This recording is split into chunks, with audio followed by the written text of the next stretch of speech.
بسم اللہ الرحمن الرحیم۔ سامعین السلام علیکم ورحمۃ اللہ وبرکاتہ۔ آج خلاصہ قرآن مجید کا ہمارا 21واں پارہ ہے۔ سورہ عنکبوت کا مطالعہ چل رہا ہے۔ تو 21ویں پارے کا آغاز جو ہے وہ ایک بڑے حکم سے ہوتا ہے، یعنی قرآن مجید کی تلاوت اور نماز کو قائم کرنا۔ تو اللہ کے رسول صلی اللہ علیہ وسلم کو کہا گیا کہ اے نبی صلی اللہ علیہ وسلم، جو کتاب ہم نے آپ کی طرف وحی کی ہے، آپ اس کی تلاوت کرتے رہیں اور نماز قائم کرتے رہیں۔ تو قرآن مجید کی تلاوت اور نماز کو قائم کرنا یہ اللہ کا ایک بہت بڑا حکم ہے، اور آپ صلی اللہ علیہ وسلم کوشش کرتے تھے دونوں عبادتوں کو جمع کر لیں، یعنی نماز کے اندر آپ قرآن مجید کی کثرت سے تلاوت کرتے تھے، خاص طور پہ رمضان کی راتوں میں لمبا قیام آپ کرتے تھے قرآن مجید کے ساتھ۔ تو آج بھی اگر کسی کو قرآن مجید یاد نہ ہو تو پاکٹ سائز مصحف لے کے لمبا قیام جو ہے وہ کیا جا سکتا ہے، اس میں کوئی حرج نہیں ہے۔ اور ساتھ ہی نماز کے بارے میں یہ بات کہی گئی کہ نماز جو ہے وہ ان الصلاۃ تنہی عن الفحشاء والمنکر، بے حیائی سے روکتی ہے اور بری باتوں سے روکتی ہے۔ تو یہ نماز کے دو بڑے فائدے ہیں۔ اب بہت سارے لوگ کہتے ہیں کہ ہم نماز تو پڑھ رہے ہیں، لیکن یا بہت سارے لوگ نماز پڑھ رہے ہوتے ہیں لیکن بے حیائی کے کاموں میں بھی پڑے ہوتے ہیں، گناہ کے کاموں میں بھی پڑے ہوتے ہیں، جیسے ان کی نماز ان کی زندگی میں کوئی تبدیلی نہیں لے کے آتی۔ تو یہ بات اہم ہے کہ وہ نماز انسان کی زندگی میں تبدیلی لے کے آتی ہے کہ جو خشوع خضوع والی نماز ہو،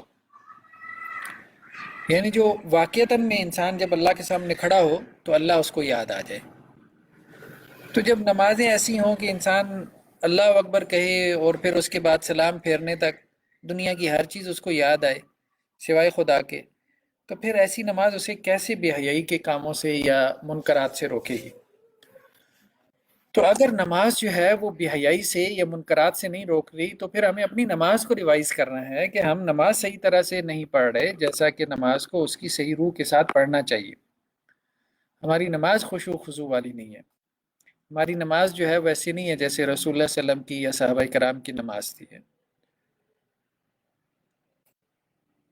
تو نماز لازماً جو ہے بے حیائی کے کاموں سے روکتی ہے اور منکرات سے، بشرطے کہ وہ صحیح نماز ہو، یعنی ہم نماز کو جو ہے وہ اس کے پڑھنے کا صحیح طرح سے حق ادا کریں۔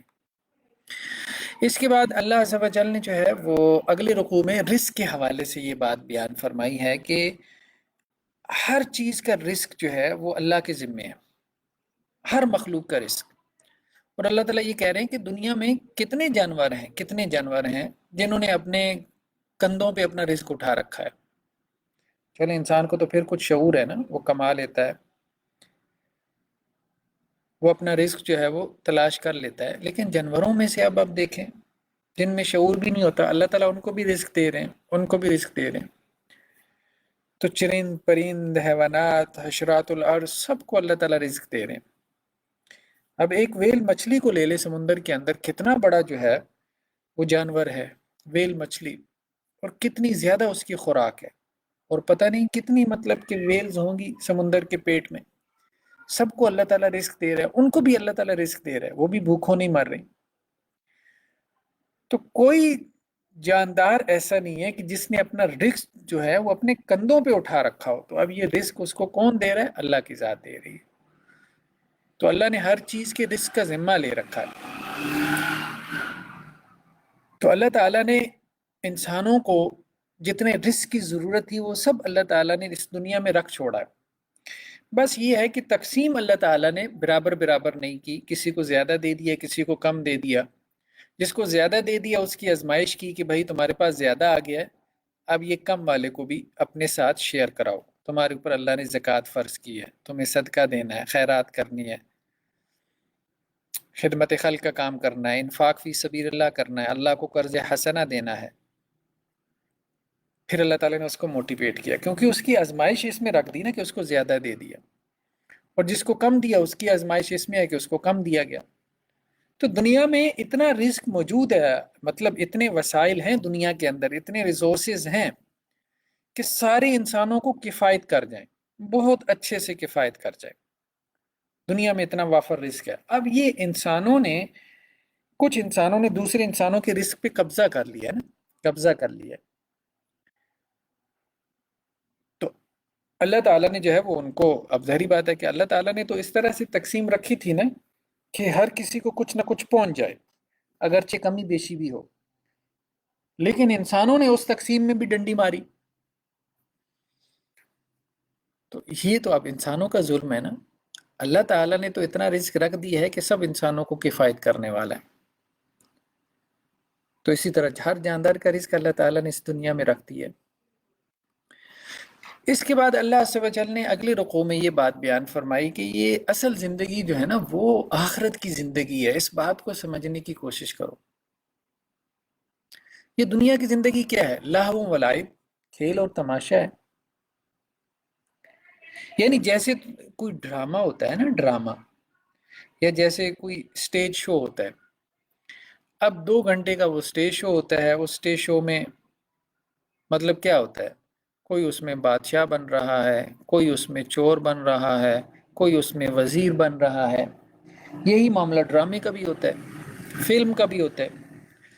تو ڈرامے کا، سٹیج شو کا جو بادشاہ ہے وہ حقیقت کا بادشاہ نہیں ہے، وہ بس 2 گھنٹوں کے لیے ہے۔ یعنی اس نے ایک ڈرامہ پرفارم کرنا تھا، ایک سٹیج شو اس نے پرفارم کرنا تھا، اس کے لیے اس کو وہ بادشاہ بنا دیے گا، کسی کو فقیر، کسی کو۔ اصل چیز کیا ہے؟ پرفارمنس ہے۔ تو ڈرامے کے اینڈ پہ جو انعامات یا ریوارڈ ملتے ہیں وہ کس بنیاد پہ ملتے ہیں؟ وہ اس بنیاد پہ نہیں ملتے کہ جی فلاں ڈرامے میں بادشاہ بنا تھا تو اس کو انعام دیا جائے، نہیں، کس نے اپنے کردار کو، اپنے کریکٹر کو اس نے کس طرح سے جو ہے وہ پیش کیا، پریزنٹ کیا، کس نے اپنا کردار صحیح طرح سے ادا کیا، اپنا رول کس نے صحیح طرح سے پلے کیا۔ تو غریب ہو، امیر ہو، یہاں دنیا کا جو بادشاہ ہے، ظاہری بات ہے وہ کیا ہے؟ مطلب صرف دنیا کی زندگی کے لیے بادشاہ ہے نا۔ مرنے کے بعد تو وہ بھی اسی قبر کی مٹی میں ہے جس میں غریب انسان جو ہے وہ قبر کی مٹی میں چلا جاتا ہے، اس کو بھی زمین سے 6 فٹ نیچے دفناتے ہیں۔ اس کے لیے بھی کوئی قبر میں کوئی اے سی تو نہیں لگے ہوتے، یا اس کے لیے کوئی جو ہے وہ صوفہ کم بیڈ تو نہیں بچھے ہوتے، بس قبر کی مٹی سب کو برابر کر دیتی ہے۔ تو یہ دنیا کی زندگی کھیل اور تماشا ہے، یہ ایک ڈرامہ ہے بس، جس میں لوگوں کو مختلف رول دیے گئے ہیں پلے کرنے کے لیے۔ جو اپنا رول صحیح طرح سے پلے کرے گا تو اللہ تعالیٰ اس کو آخرت میں جو ہے وہ اس کا اجر دیں گے۔ اور ساتھ میں کیا فرمایا؟ وَإِنَّ الدَّارَ الْآخِرَةَ لَهِيَ الْحَيَوَانُ، اصل زندگی تو وہ آخرت کی زندگی ہے، اصل گھر تو آخرت کا گھر ہے۔ بھئی یہ دنیا کا گھر بھی کوئی گھر ہے، یہ دنیا کی زندگی بھی کوئی زندگی ہے، مطلب آخرت کے مقابلے میں تو کچھ بھی نہیں ہے نا۔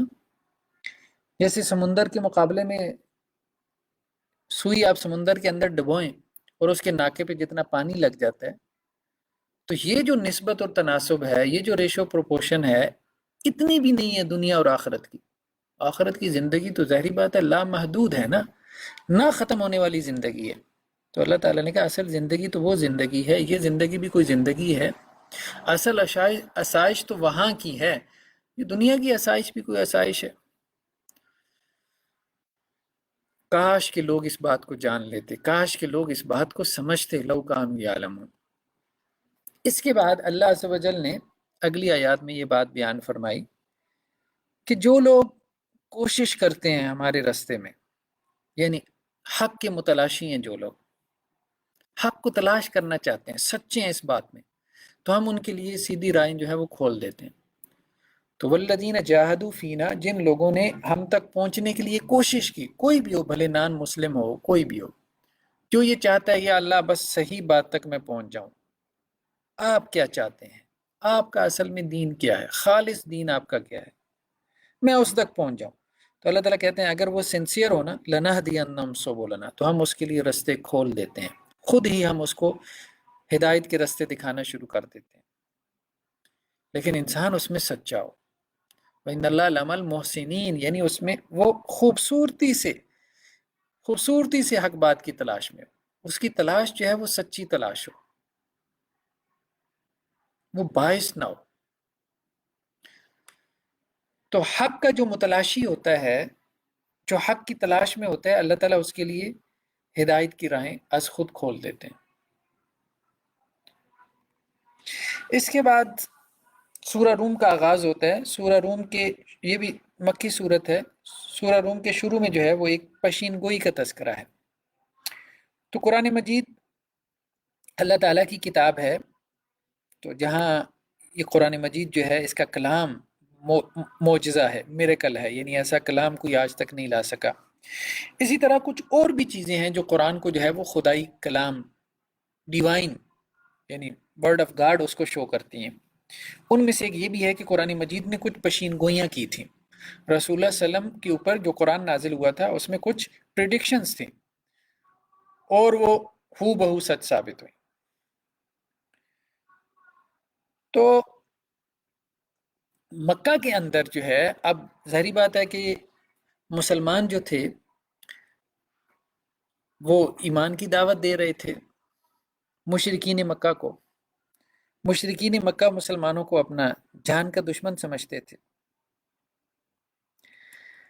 دوسری طرف دو سپر پاورز موجود تھیں، ایک ایران کی اور ایک روم کی. روم والے جو ہے کرسچین تھے، عیسائی تھے، اور جو پرشین تھے وہ تو مجوسی تھے، آتش پرست تھے. تو مسلمان جو ہے وہ دلی طور پہ اپنے آپ کو اہل روم کے قریب سمجھتے تھے کہ وہ بھی صاحب کتاب تھے، کم از کم حضرت عیسیٰ کو ماننے والے تھے، کرسچین تھے، تورات انجیل کو ماننے والے تھے، آخرت کو ماننے والے تھے. ٹھیک، توحید کا جیسا تیسا بگڑا تصور ان کے ہاں لیکن تھا. وہ کلیم کرتے تھے ہم توحید پر ہیں، جنت جہنم کو مانتے تھے، فرشتوں کو مانتے تھے اور اس قسم کے. مشرکین مکہ اپنے آپ کو قریب سمجھتے تھے ایرانیوں کے، مجوسیوں کے، آتش پرستوں کے، آگ کے پجاریوں کے. ہوا یہ کہ ان دونوں کی آپس میں ظاہری بات ہے لڑائی تو چلتی رہتی تھی. دونوں ایک طرح سے جیسے آج امریکہ اور رشیا ہیں، اس دور میں جو ہے وہ رومنز تھے اور پرشین تھے. تو اہل روم جو ہے وہ مغلوب ہو گئے. ایرانی جو ہے وہ بڑھتے بڑھتے روم کی بہت اندر تک چلے گئے اور انہوں نے بہت فتوحات حاصل کی. اس پہ جو مشرکین مکہ تھے انہوں نے خوشی کی شادیانے بجانا شروع کر دیے کہ دیکھو وہ جو آتش پرست تھے، جو ہمارے مذہب کے قریب ہیں، بت پرستی کے، وہ غالب آ گئے ہیں ان رومیوں کے اوپر جو مسلمانوں کے قریب ہیں، یعنی جو کتاب کو مانتے ہیں اور یہ کہ رسول آئے ہیں یہ وہ. تو اس پہ یہ قرآن مجید کی آیات نازل ہوئیں کہ غلبت الروم. ٹھیک ہے، اہل روم مغلوب ہو گئے ہیں، عیسائی مغلوب ہو گئے ہیں، مجوسیوں کو، آتش پرستوں کو غلبہ مل گیا ہے. جیسے آج بھی اب دیکھیں امریکہ والے کیا ہیں، کرسچنز ہیں، مطلب اکثریت میجورٹی. رشین جو ہیں کوئی مذہبی نہیں ہے. ٹھیک ہے وہاں پہ آرتھوڈوکس چرچ کے کچھ عیسائی ہیں، لیکن اوورآل جو کمیونسٹ ہے، کمیونزم والے، وہ تو مذہب کے خلاف ہیں. اس کو تو ایک افیون اور چرچ سمجھتے ہیں. جیسے چائنا میں بھی کوئی مذہب نہیں ہے، اس کا کوئی اسٹیٹ ریلیجن نہیں ہے. تو فی ادنى الارض وهم من بعد غلبهم سيغلبون. تو اللہ تعالیٰ یہ کہہ رہے ہیں کہ اہل روم مغلوب ہو گئے، ٹھیک ہے، لیکن عنقریب اہل روم جو ہے وہ غالب آئیں گے. عنقریب وہ غالب آئیں گے. فی بضع سنین، چند سالوں میں. بض کا لفظ جو ہے وہ 3 سے لے کے 9 تک بولا جاتا ہے عربی زبان کے اندر، یعنی 3 سے 9 سالوں کے عرصے میں دوبارہ یہ غالب آ جائیں گے اہل روم. اور جس دن یہ غالب آئیں گے اللہ تعالیٰ نے ایک اور بات کہی، وَيَوْمَئِذٍ يَفْرَحُ الْمُؤْمِنُونَ. اس دن مومن بھی خوشی منا رہے ہوں گے اللہ کی مدد کی. اس دن یہاں اہل اسلام کے اوپر بھی جو ہے وہ اللہ کی مدد نازل ہو رہی ہوگی. تو یہ بینی وہی زمانہ بنتا ہے بدر کا، کہ دوبارہ یہ معاملہ ہوا کہ رومن جو ہے وہ دوبارہ انہوں نے ایرانیوں کو پیچھے دھکیل دیا اور غالب آ گئے. اور اسی ٹائم پیریڈ میں یہاں پہ بدر کا مارکہ ہوا اور مسلمانوں نے کیا کیا، کافروں کو بدترین شکست سے دوچار کیا. 70 کے قریب کافروں کے سردار مردار ہوئے، 70 کے قریب ان کے جو ہے وہ قیدی بن گئے. تو یہ ایک پشین گوئی تھی، بلکہ یہ ایسی پشین گوئی تھی کہ اس کے اوپر حضرت ابو بکر صدیق رضی اللہ عنہ نے شرط لگا دی تھی ایک مشرک سے۔ اس کے بعد اللہ عز و جل نے جو ہے وہ اگلے رکوع کے اندر اپنی کچھ آیات، اپنی کچھ نشانیوں کا تذکرہ کیا۔ تو اللہ تعالیٰ نے کہا کہ اللہ کی نشانیوں میں سے ایک نشانی میاں بیوی کا تعلق ہے، کہ اللہ تعالیٰ نے میاں بیوی میں ایک باہمی محبت اور الفت پیدا کر دی ہے، ایک مودت اور رحمت، ایک تعلق ہوتا ہے، ایک تعلق ان دونوں کے اندر ہوتا ہے۔ تو اللہ تعالیٰ نے کہا کہ اللہ نے تمہارے لیے بیویاں بنائی ہیں لتسکنوا الیہا، تاکہ تم ان سے سکون حاصل کرو۔ ظاہری بات ہے انسان کی بیوی جو ہے اس کے لیے راحت کا باعث ہے، اور اللہ تعالیٰ نے تم دونوں کے مابین یعنی میاں بیوی ہسبینڈ اینڈ وائف کے درمیان مودت و رحمہ، محبت اور رحمت ڈال دی ہے۔ اس میں جو ہے وہ لوگوں کے لیے نشانی ہے، ان لوگوں کے لیے جو غور و فکر سے کام لیتے ہیں۔ اب بہت سارے لوگ کہتے ہیں جی میاں بیوی میں تو لڑائیاں چلتی رہتی ہیں، ٹھیک ہے وہ لڑائیاں ہوتی ہیں، ظاہری طور پہ لڑائیاں نظر آ رہی ہوتی ہیں، لیکن اس کے باوجود ایک محبت ہوتی ہے، ایک تعلق ہوتا ہے، وہ تعلق نے ان کو باندھا ہوتا ہے، بھلے وہ زبان سے اس کا اقرار نہ کر رہے ہوں، لیکن ایک تعلق ضرور ہوتا ہے۔ اس لیے دنیا سے جب ایک چلا جاتا ہے تو دوسرا پھر اس کے پیچھے جو ہے وہ اس تنہائی محسوس کرتا ہے، کہ جیسا بھی تھا لڑتا تھا تو اس کے لڑنے کی وجہ سے تو زندگی تھی، پھر وہ اس قسم کی باتیں کرتا ہے، تھا تو صحیح نہ، لڑتا تھا تو صحیح نہ، کوئی رونق تو لگی ہوئی تھی گھر میں، تو پھر اس کی لڑائیاں بھی یاد آتی ہیں۔ اسی طرح اگر سیپریشن بھی ہو جاتی ہے نا میاں بیوی میں، تو دیکھیں دونوں پین تو فیل کرتے ہیں نا، درد تو محسوس کرتے ہیں نا، تو یہ درد بتا رہا ہے کہ کوئی تعلق تھا تبھی تو درد ہو رہا ہے، جہاں تعلق نہ ہو وہاں درد نہیں ہوتا۔ تو وہ جو پین محسوس ہو رہی ہے وہ بتا رہی ہے کہ بھائی تعلق بہت مضبوط تھا، بہت سٹرانگ تھا۔ تو اس لیے جو کچھ بھی ہو، ایون کہ سیپریشن ہو جائے یا کچھ لڑائیاں جھگڑی جتنی مرضی ہو جائیں، لیکن ایک محبت اور الفت کا تعلق موجود ہوتا ہے، اور اس کو ریئلائز نہ کرنے کی وجہ سے بظاہر جو ہے نا وہ ٹھیک ہے، ایک وقت آتا ہے کہ میاں بیوی میں ہیٹ لو ریلیشن شپ بھی ڈیولپ ہو جاتا ہے۔ ہیٹ لو ریلیشن شپ کہتے ہیں کہ جی محبت بھی ہوتی ہے اور کچھ کھیچت آنے کی وجہ سے کچھ بغض اور نفرت اور دل میں کوئی کدورت اور رنجش بھی آ جاتی ہے۔ خیر اس پہ میں نے لکھا ہے سائنس آف ریلیشن شپ کے نام سے، میرا کتابچہ دیکھا جا سکتا ہے، لیکن بہرحال ایک محبت کا تعلق پھر بھی موجود ہوتا ہے، وہ نفرت کے تعلق ہونے کے باوجود۔ دوسرا اللہ تعالیٰ نے کیا بیان کیا کہ اللہ کی نشانیوں میں سے کیا ہے، تمہاری زبانیں مختلف ہیں، زبانیں مختلف ہیں، دنیا میں ہزاروں زبانیں ہیں، اور پھر تمہارے رنگ مختلف ہیں، ہر آدمی کا رنگ، ہر آدمی کی جو شکل و صورت ہے وہ یونیک ہے ایک طرح سے، اس کا جو چھاپا ہے، ٹھیک ہے، وہ چھاپا جو ہے وہ دوسرے آدمی کا چھاپا نہیں ہے۔ ٹھیک ہے بعض لوگ آپس میں بہت زیادہ ملتے ہیں، لیکن یہ ہے کہ اس کے باوجود دنیا میں اربوں انسان ہیں، ہر انسان دوسرے انسان سے مختلف ہے۔ دنیا میں جو ہے وہ ہزاروں زبانیں ہیں، ہر زبان دوسری زبان سے مختلف ہے۔ تو یہ سب کہاں سے آ گیا، یہ زبانیں کہاں سے آ گئیں، یہ کہاں سے آ گئی؟ ظاہری بات ہے یہ سب اللہ عز و جل نے انسانوں کو سکھائی ہیں نا، ان کے دل میں اگر اللہ نے جو ہے یہ ساری چیزیں الہام کی ہیں، ڈالی ہیں، تو یہ بھی اللہ تعالیٰ کی نشانیوں میں سے۔ اس کے بعد اللہ عز و جل نے جو ہے وہ اگلے رکوع کے اندر توحید کو سمجھانے کے لیے ایک مثال بیان فرمائی۔ اللہ تعالیٰ یہ کہہ رہے ہیں کہ جو لوگ اللہ کے ساتھ شریک ٹھہراتے ہیں، شرک کرتے ہیں، وہ ذرا غور کریں کہ اگر ان کے کوئی غلام ہو، یعنی کوئی مالک ہے، اس کے 10-12 غلام ہیں، اب کیا وہ مالک یہ چاہتا ہے کہ میرا رزق یا جو میرا مال و دولت ہے، میرے بینک بیلنس ایسٹ ہے، وہ سب میں اپنے غلاموں میں، نوکروں میں، خادموں میں تقسیم کر دوں اور سب کے پاس ایک جیسی دولت ہو جائے؟ تو اللہ تعالیٰ کہتے ہیں یہ تو کوئی بھی نہیں تم میں سے سوچتا، کوئی مالک یہ نہیں سوچتا کہ اپنی ساری مال و دولت اپنے غلاموں میں تقسیم کر دے، نوکروں خادموں میں تقسیم کر دے اور وہ سب برابر ہو جائیں، مالک اور غلام سب کے پاس ایک جیسا مال آ جائے، سب کے پاس ایک جیسا مال آ جائے تو وہ تمہاری نوکری کیا خاک کرے گا، وہ تمہاری خدمت کیا خاک کرے گا؟ تو اللہ تعالیٰ کہہ رہے ہیں تخافونم کخیفتکم انفسکم، تم تو بلکہ ڈرتے رہتے ہو، ان سے ڈرتے رہتے ہو کہ یار یہ کہیں ہمارے لیول پہ نہ آ جائیں۔ ٹھیک ہے، کسی بھی آپ مطلب آرگنائزیشن میں بھی کام کر کے دیکھ لیں، بعض کا ایک ظاہری بات ہے، ایک اس کی ایک سائیکی ہوتی ہے. جو ہائپس ہوتے ہیں ان کا ایک مطلب ایک ان کی نفسیات ہوتی ہے. تو وہ تو کبھی نہیں چاہتے کہ ملازمین جو ہے وہ ان کے لیول پہ آ جائیں.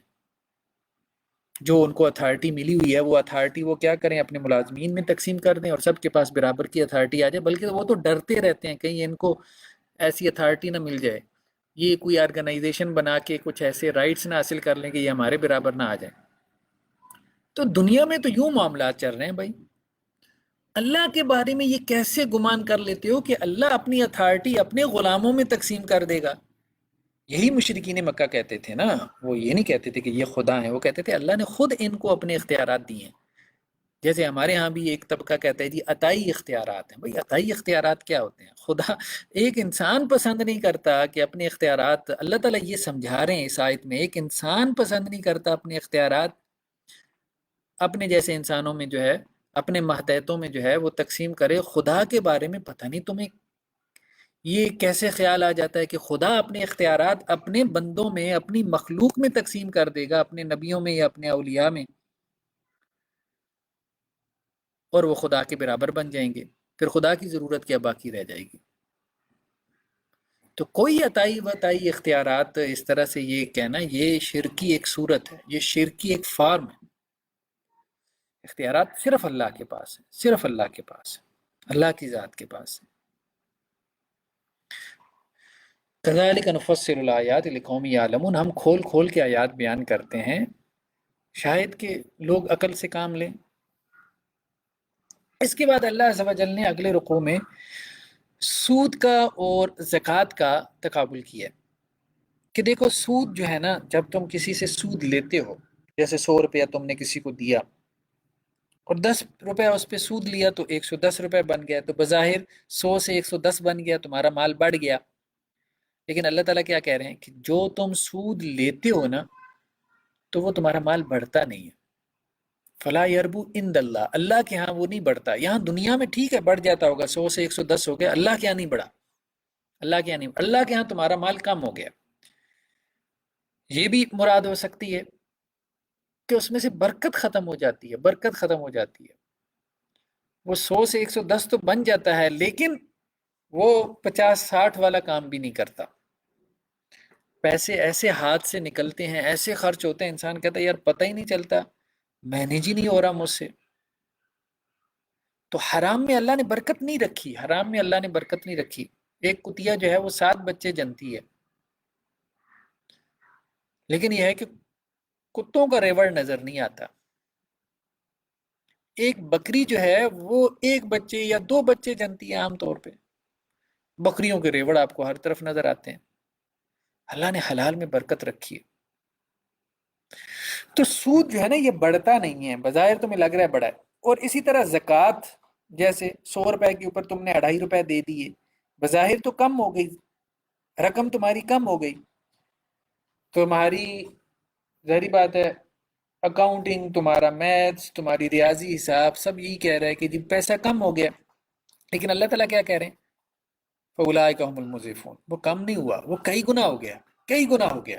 ایک تو یہ کہ آخرت میں کئی گنا ہو گیا, دوسرا یہ کہ اللہ تعالیٰ اس زکوٰۃ نکالنے کی وجہ سے بقیہ مال میں برکت ڈال دیں گے.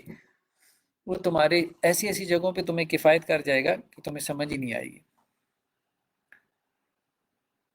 تو ایک اللہ کا قانون اور ضابطہ چل رہا ہے, ایک تمہارا مشاہدہ ہے. تو قرآن پر ایمان تو یہی ہے نا کہ اپنے مشاہدے کو نہ مانو کہ جی زکوٰۃ دینے سے پیسہ کم ہو رہا ہے, یہ مشاہدہ کہہ رہا ہے. اللہ تعالیٰ کہہ رہے ہیں زکوٰۃ دینے سے پیسہ بڑھ رہا ہے, بس بڑھ رہا ہے. اللہ تعالیٰ کہہ رہے ہیں تو بس بڑھ رہا ہے, اور وہ پھر اس کو بڑھتا ہوا نظر بھی آتا ہے. وہ تھوڑا سا مال اس کو کفایت کر جاتا ہے. سود لینے سے اللہ تعالیٰ کہہ رہے ہیں تمہارا پیسہ کم ہوتا ہے, بس ٹھیک ہے, بظاہر مجھے نظر آ رہا ہے کہ بڑھ رہا ہے, لیکن اللہ تعالیٰ کہہ رہے ہیں کم ہو تو وہ کم ہی ہو جاتا ہے, وہ اپنی ویلیو گم کر دیتا ہے. وہ حرام کا پیسہ وہ حرام میں ہی جاتا ہے, پھر حرام کی طرح لوٹتا ہے. اس کے بعد اللہ عز و جل نے جو ہے وہ اگلے رکوع میں بیان فرمائی یہ بات کہ زمین میں اور سمندر میں 2 جگہ اللہ نے ذکر کیا, ظاہر الفساد فی البر والبحر, خشکی میں بھی اور پانی میں بھی, سمندر میں بھی. جو فساد نظر آ رہا ہے, جو بگاڑ نظر آ رہا ہے, بما کسبت ایدی الناس، یہ لوگوں کے کرتوتوں کا نتیجہ. زمین میں بگاڑ کیا ہے؟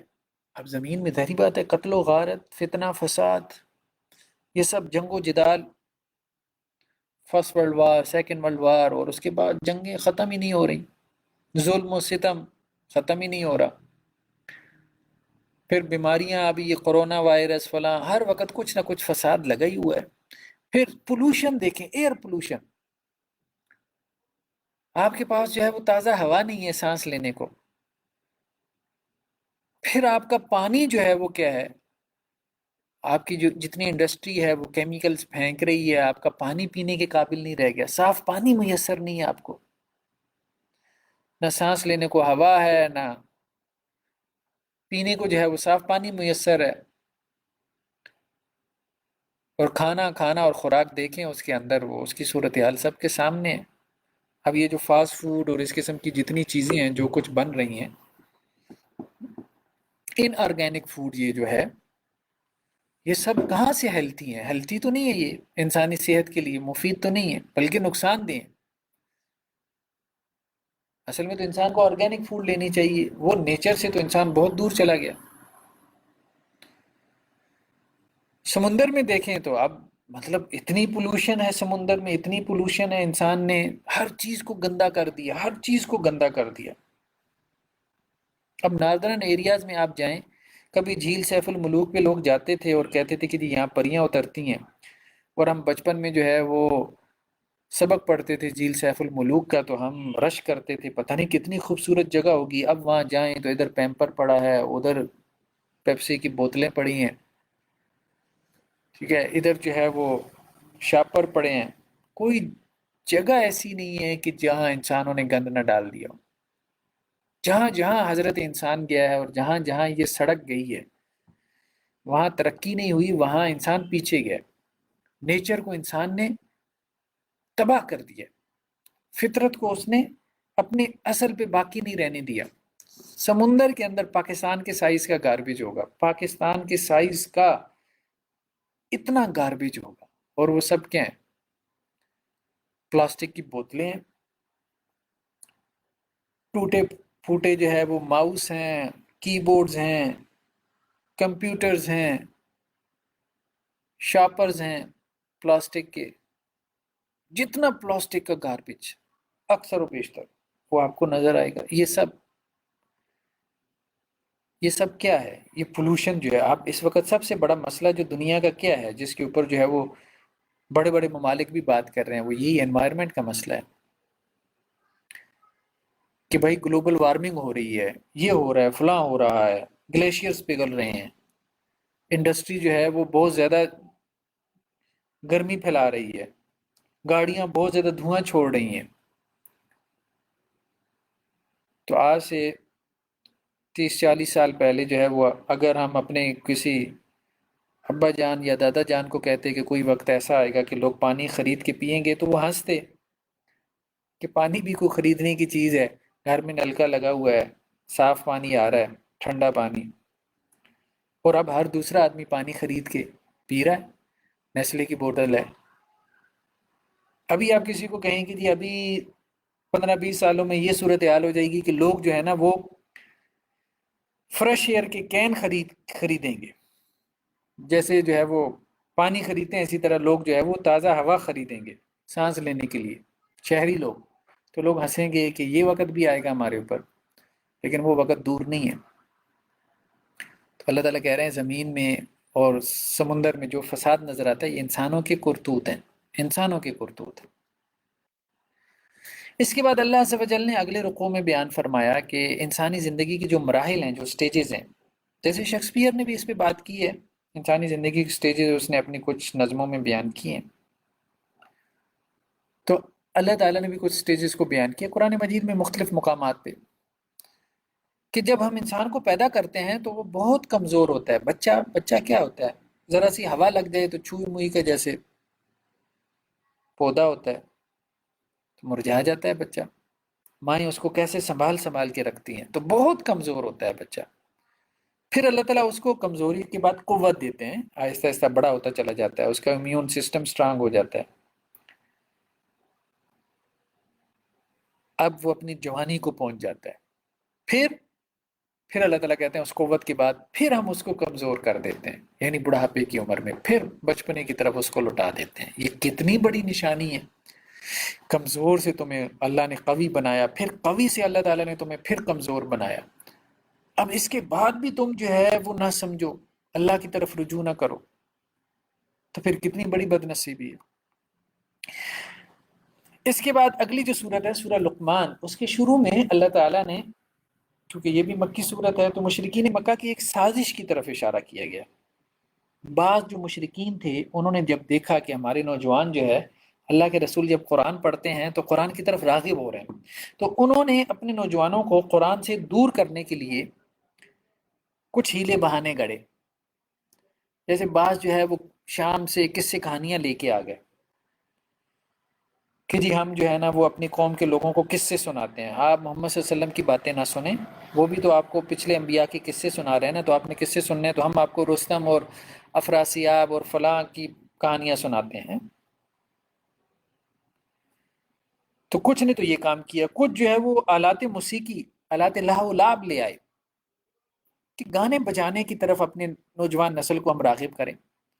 تو اللہ تعالیٰ یہ کہہ رہے ہیں کہ لوگوں میں سے کچھ لوگ ایسے ہیں کہ جو کھیل تماشے کے ذریعے سے کیا کرتے ہیں، لوگوں کو اللہ کے راستے سے روکنا چاہتے ہیں،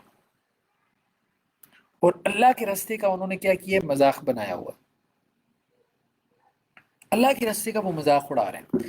ان کے لیے کیا ہے، عذاب مہین، ذلیل کرنے والا عذاب ہوگا ان کو۔ آج بھی اب دیکھ لیں دنیا میں، بس قرآن سے لوگوں کو دور رکھو، قرآن ان کو نہ سمجھ میں آ جائے، موسیقی کے اندر ان کو غرق کر دو، کہیں پہ موسیقی کو مذہبی ٹچ دے کے قوالی بنا لو، قوالی کے نام پہ ان کو پھر جو ہے وہ سلا دو۔ تو یہ سب کیا ہے، اس وقت کی ہماری جتنی بھی میڈیا انڈسٹری ہے وہ سب کیا ہے، اس کا مقصد واحد کیا ہے، لوگوں کو دین سے دور کرنا، لوگوں کو اللہ کے راستے سے، قرآن سے دور کرنا۔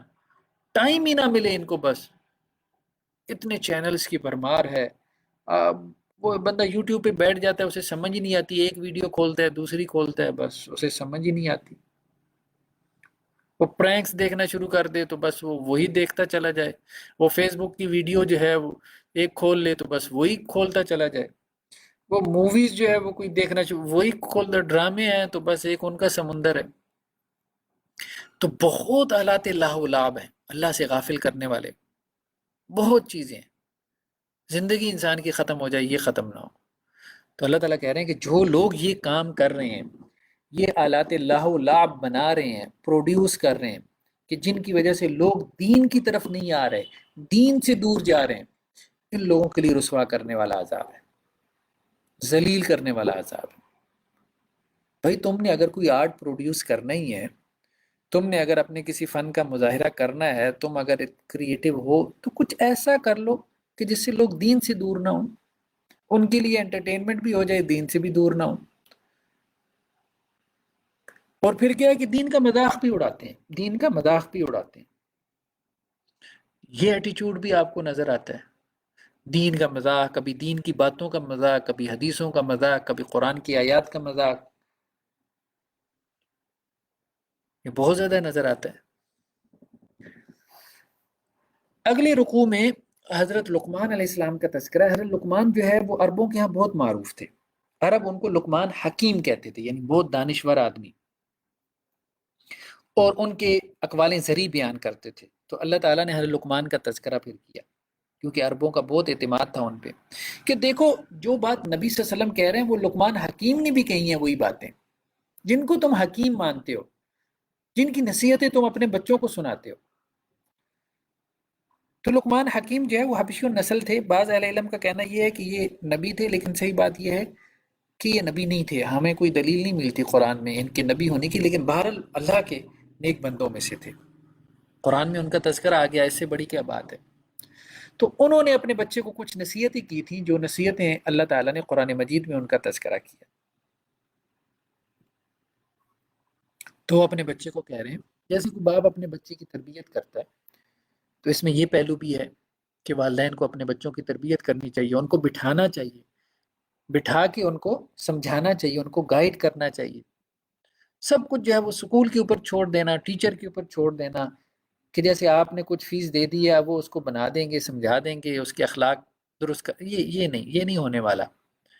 خود آپ کو محنت کرنی پڑے گی، خود والدین کو محنت کرنی پڑے گی، لگنا پڑے گا، ایک ایک بات پہ جو ہے وہ بچوں کی تربیت کرنی پڑے گی،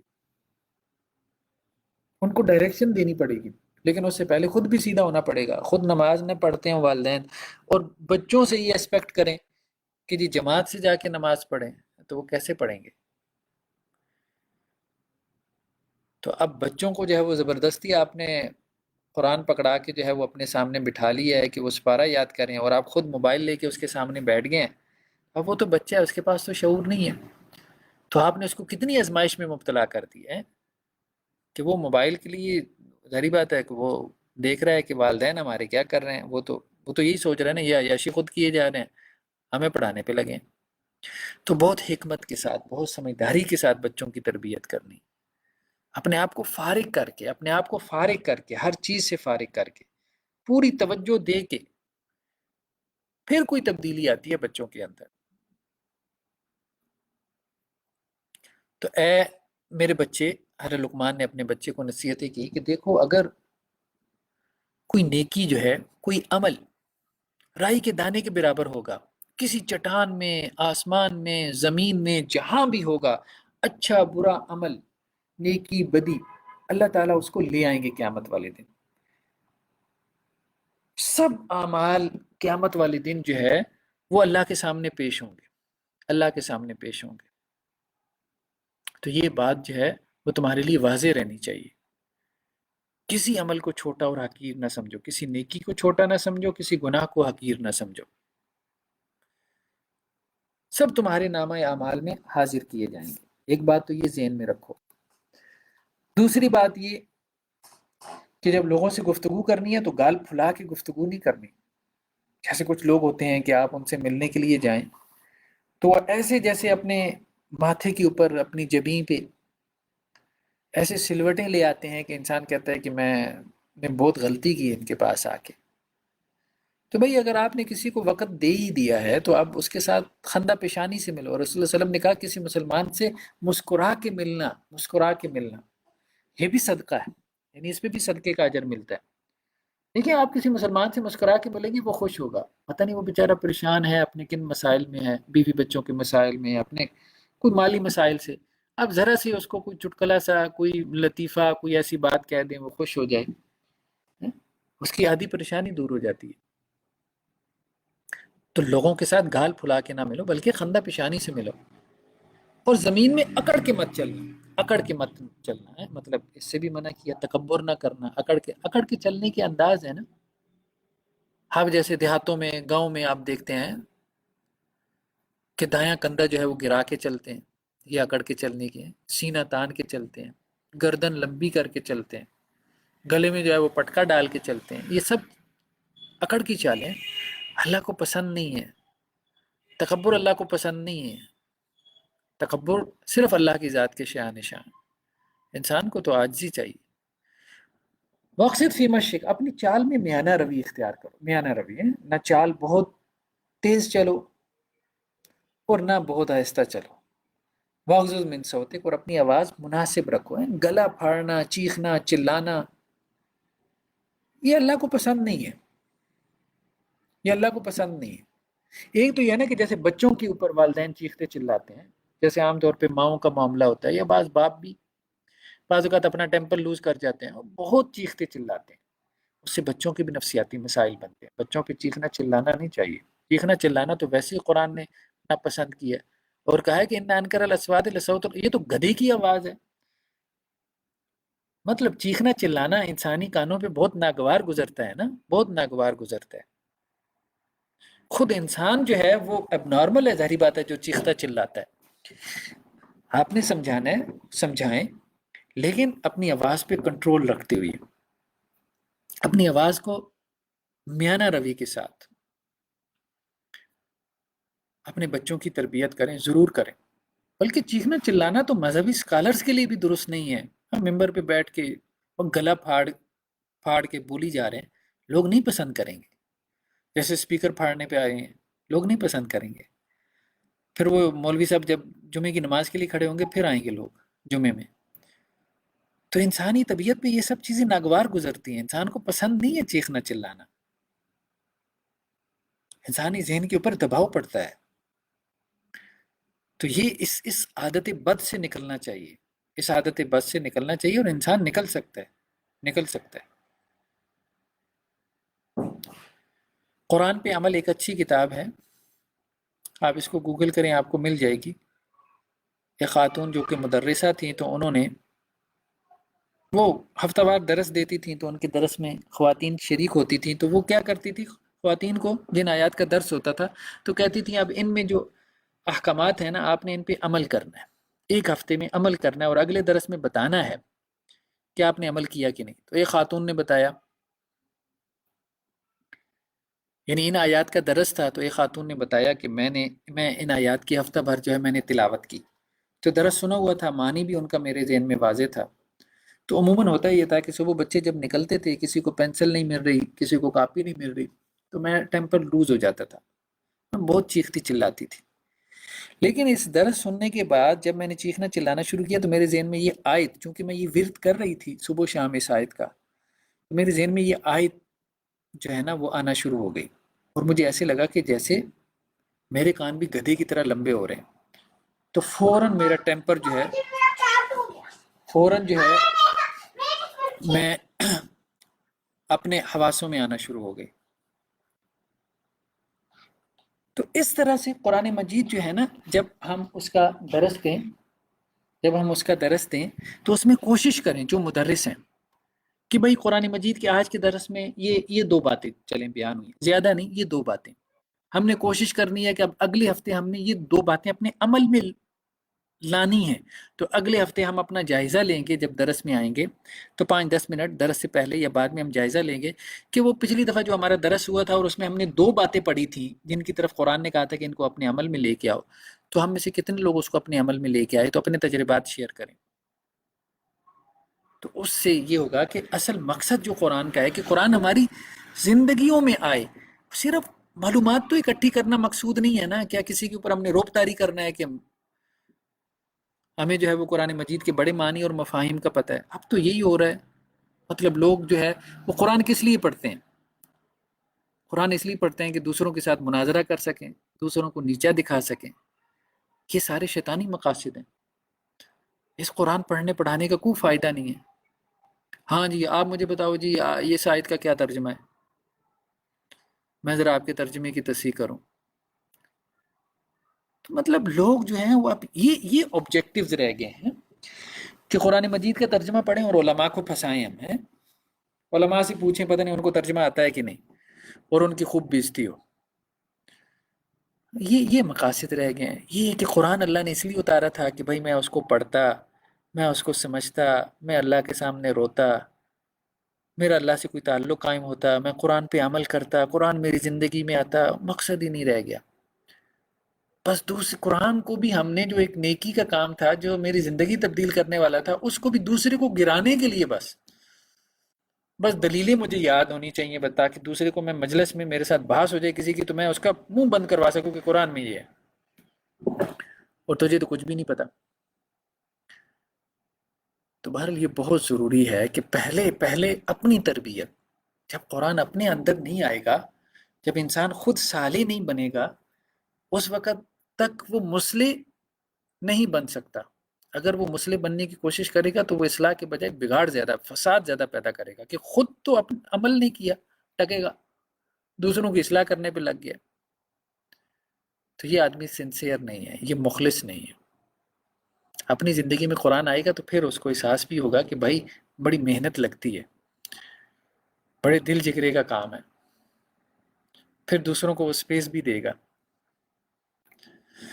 اس کے بعد اللہ عز و جل نے اگلے رکوع میں اپنی کبریائی کو بیان کیا اور کہا کہ دیکھو اللہ تعالیٰ کی صفات،